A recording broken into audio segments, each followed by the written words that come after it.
A couple weeks ago, I asked you for some of your recipes so I could cook them here on Cooking with Styles. This is a sausage souffle from Martha Mitrovich.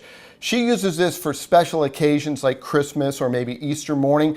I think this would be great for like a Sunday brunch, or if you're going to someone's house once we get through all this, show up with this and they're gonna love you. Let's get cooking with Styles.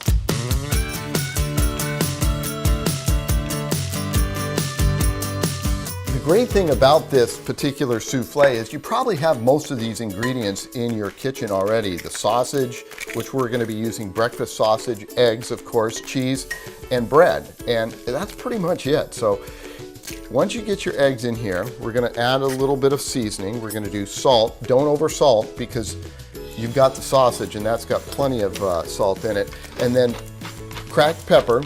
The recipe doesn't call for it, but I'm going to add it. And then a little bit of mustard. Now the recipe calls for dried mustard. I'm going to use Dijon mustard, and I'm going to go with a little bit more than the teaspoon because we're using a liquid form here. We're going to go ahead and whip these eggs up.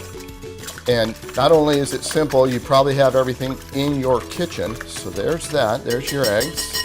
And now the other simple ingredients.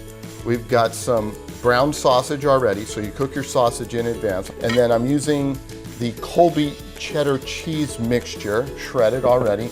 And again, nothing calls for specific bread, so I'm using sourdough, 2 slices cut up into small pieces.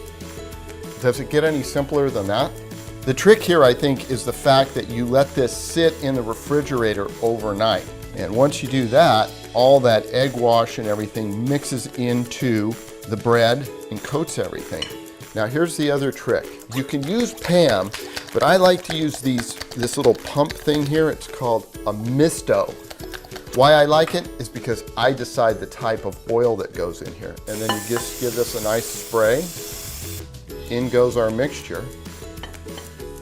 And we'll pop this in the refrigerator overnight. And tomorrow morning we'll pull it out and we'll get to see how it cooks. I'll see you tomorrow. Wow, this turned out really good. I gotta tell you, Martha Mitrovich, which by the way, photographer John Steinbaugh has a direct connection, has been eating this souffle for years. This turned out really good.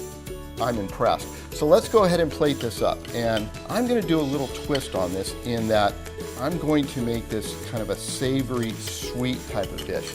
That's a good single serving. Instead of just serving it like that with maybe some hash browns, let's get healthy with some fresh strawberries on the side. And the savory sweet, I'm gonna put a little bit of maple syrup over the top of that. You know, kind of like waffles and fried chicken, and then a little bit of mint on there to make it look pretty. Martha, I hope you like this dish. I know John's gonna have some. If you'd like this recipe and more, you can go to our website, cbs8.com/recipes. I hope you like it. Dig in.